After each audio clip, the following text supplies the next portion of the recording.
Rencontre entre Juan Laporta et Mino Raiola. Bonjour et bienvenue à tous sur Afrique Sport pour la matinale de ce mardi 14 décembre 2021 que nous débutons en Guinée 1 an et 10 mois après sa nomination à la tête de la sélection guinéenne. Six voit son aventure prendre officiellement fin si sa page est définitivement tournée depuis quelques semaines.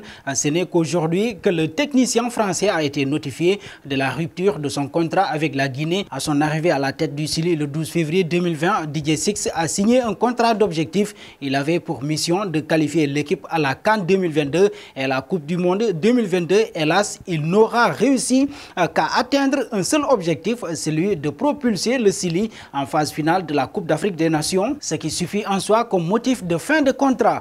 Passons à la CAF. La Confédération africaine de football a annoncé la date du tirage au sort de ces deux compétitions interclubs, à savoir la Ligue des Champions et la Coupe de la CAF. Pour cette première, qui est d'ailleurs la plus prestigieuse, aucun club de la République démocratique du Congo n'est concerné, alors qu'il était deux. L'AS Maniema Union et le TP Mazembe ont tous les deux été écartés, renversés en C2. Seul le club Lubumbashi a réussi à se maintenir dans cette compétition. Le TP Mazembe est en phase des groupes de la Coupe de la CAF et sera fixé sur son adversaire le 28 décembre à l'issue du tirage au sort qui sera effectué au Caire, capitale égyptienne et siège de la CAF. Le tirage aussi, la Ligue des champions africaine. Un saut en RDC depuis samedi. Les Corbeaux sont sur un petit nuage, vainqueurs du derby luchois 2-1 contre l'Upopo. Disputé à Kinshasa, les Badianguenas savourent à petite gorgée leur succès. Si l'ambiance de fête domine, une déclaration de Franck Dumas sur Trésor Mputu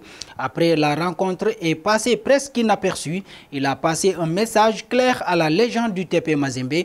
Maintenant, il est dans le groupe et j'espère qu'il a compris ce qu'il devait faire pour continuer à jouer avec l'équipe et avec moi, et aux techniciens de préciser que c'est tout ce que j'attends de lui, qu'il soit professionnel du lundi au dimanche. Si ça se passe comme ça se passera bien. Titulaire pour la première fois sous l'ère Dumas, Mputu sait, après cette cinglante mise en garde, que sa place n'est pas gagnée d'avance. Un pas auprès de CR7, futur adversaire de Manchester United en huitième de finale de la Ligue des Champions. L'Atlético de Madrid doit rappeler quelques bons souvenirs à Cristiano Ronaldo, 36 ans, 13 matchs et 7 buts en Premier League cette saison.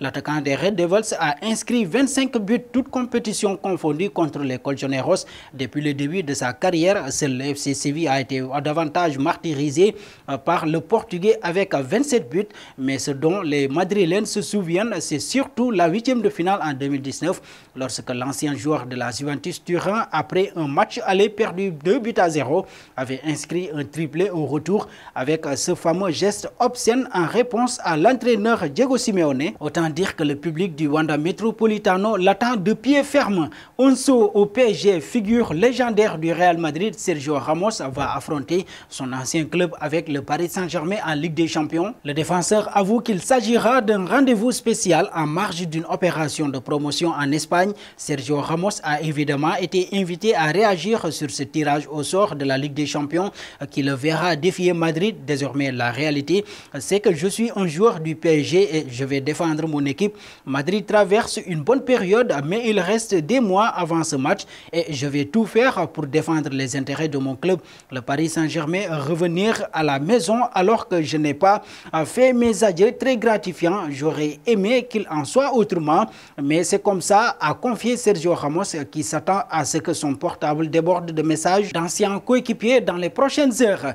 Terminons avec Juan Laporta. Le Barça veut se renforcer lors des prochains mercato. Les Blaugrana vivent un début de saison cauchemardesque, marqué notamment par l'élimination en phase de poule de la Ligue des Champions. En conséquence, Juan Laporta a promis des renforts dès le mois de janvier. Le président du Barça semble en tout cas s'activer en coulisses, comme le rapporte le journaliste Fabrizio Romano. Ce dernier aurait profité de la remise du titre de Golden Boy à Pedri pour rencontrer Mino Raiola, le célèbre agent qui gère notamment les intérêts de Erling Haaland et de Paul Pogba, deux cibles déclarées des Blaugrana. Reste à savoir si les finances catalanes pourraient permettre de telles opérations. Et nous arrivons au terme de cette matinale que nous bouclons avec la question du jour. Combien de dégagements a effectué Sergio Ramos lors de son dernier match au Real de Madrid? Vos réponses seront attendues en commentaire. Merci et très bonne journée à tous.